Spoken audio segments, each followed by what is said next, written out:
friends, welcome back to our channel Cooking Hours. ഇന്ന് ഞാൻ വന്നിട്ടുള്ളത് വളരെ ടേസ്റ്റി ആയിട്ടുള്ള ഒരു വാള ഫ്രൈയുടെ റെസിപ്പി ആയിട്ടാണ്. അപ്പോൾ ഇത് വളരെ ടേസ്റ്റിയും ഈസിയും ആയിട്ട് നമുക്ക് വീട്ടിൽ ഉണ്ടാക്കാൻ പറ്റിയ ഒരു റെസിപ്പി തന്നെയാണ്. അപ്പം നമുക്ക് ഇതിന് ആവശ്യമായിട്ടുള്ള ഇൻഗ്രീഡിയൻസ് എന്താണെന്ന് നോക്കാം. അപ്പം ഞാനിവിടെ ഒരു വലിയ മീനിൻ്റെ പകുതിയാണ് എടുത്തിട്ടുള്ളത്. നല്ലതായിട്ട് ക്ലീൻ ചെയ്തിട്ട് ഇങ്ങനെ ഒന്ന് വരഞ്ഞിട്ടും കൂടി ഉണ്ട്. പിന്നെ ആണെങ്കിൽ മുളക് പൊടി, മഞ്ഞൾപ്പൊടി, ഗരം മസാല, കുരുമുളക് പൊടി, ജിഞ്ചർ ഗാർലിക് പേസ്റ്റ്, ഒരു മുറി നാരങ്ങ, ആവശ്യത്തിന് ഉപ്പ്. ഇനി നമുക്ക് മസാല തയ്യാറാക്കാം. ആദ്യമേ ജിഞ്ചർ ഗാർലിക് പേസ്റ്റ് ഇട്ട് കൊടുക്കാം. മുളക് പൊടി, മഞ്ഞൾപ്പൊടി, ഗരം മസാല, കുരുമുളക് പൊടി,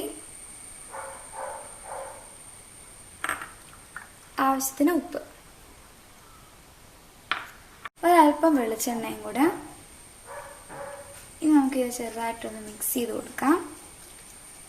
ഇനി ഇതിലേക്ക് ഒരു നാരങ്ങയും കൂടെ പിഴിഞ്ഞ് വയ്ക്കാം. ഇത് നല്ലതായിട്ടൊന്ന് മിക്സ് ചെയ്ത് കൊടുക്കാം. ഇത് കുറച്ചും കൂടെ ലൂസാകാനുണ്ട്. അതിന് വേണ്ടി നമുക്ക് അല്പം വെള്ളവും കൂടെ ഒഴിക്കാം.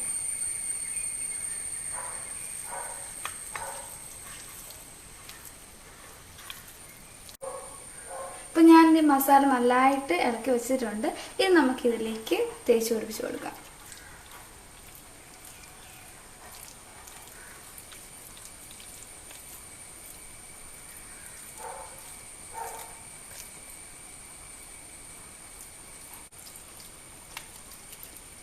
ഈ വഴഞ്ഞിടത്തോട്ടൊക്കെ ഈ മസാല കയറുന്നൊക്കെ ചെയ്താൽ നമ്മൾ ഈ മസാല തേച്ച് കൊടുക്കണം. നമുക്ക് അപ്പുറത്തോട്ട് മറിച്ചിട്ടിട്ട് മസാല തേച്ച് കൊടുക്കാം.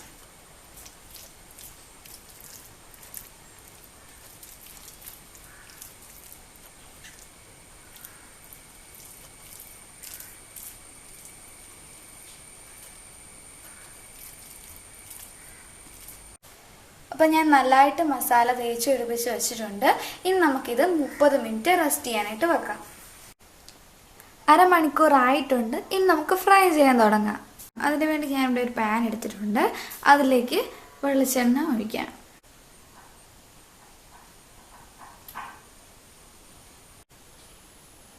എണ്ണ ചൂടായിട്ടുണ്ട്. ഇനി നമുക്കിതിലേക്ക് കറിവേപ്പില ഇട്ട് കൊടുക്കാം.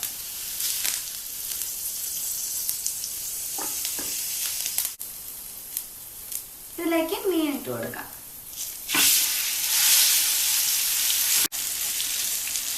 ഇതിന്റെ മേളിലേക്ക് നമുക്ക് എണ്ണ ഇങ്ങനെ പൊഴിക്കാം.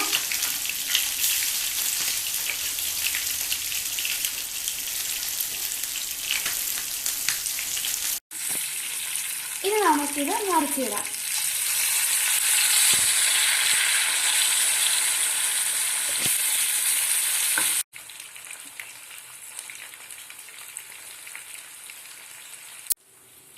അപ്പത്തെ സൈഡും ഫ്രൈ ആയിട്ടുണ്ട്.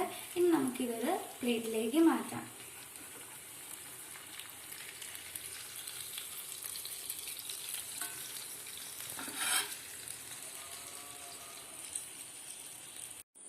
അപ്പോൾ നമ്മുടെ ടേസ്റ്റി ആയിട്ടുള്ള വാള ഫ്രൈ ഇവിടെ റെഡി ആയിട്ടുണ്ട്. നിങ്ങൾക്ക് ഈ വീഡിയോ ഇഷ്ടമായെങ്കിൽ ലൈക്ക് ചെയ്യാനും ഷെയർ ചെയ്യാനും സബ്സ്ക്രൈബ് ചെയ്യാനും മറക്കരുത്. അതോടൊപ്പം ഞങ്ങളുടെ ഫേസ്ബുക്ക് പേജും വെബ്സൈറ്റൊക്കെ സന്ദർശിക്കണം. അതിൻ്റെ ലിങ്കും ഡീറ്റെയിൽസൊക്കെ താഴെ ഡിസ്ക്രിപ്ഷനിലുണ്ട്. അടുത്തൊരു പുതിയ വീഡിയോ ഉടൻ വരുന്നതായിരിക്കും. Bye bye.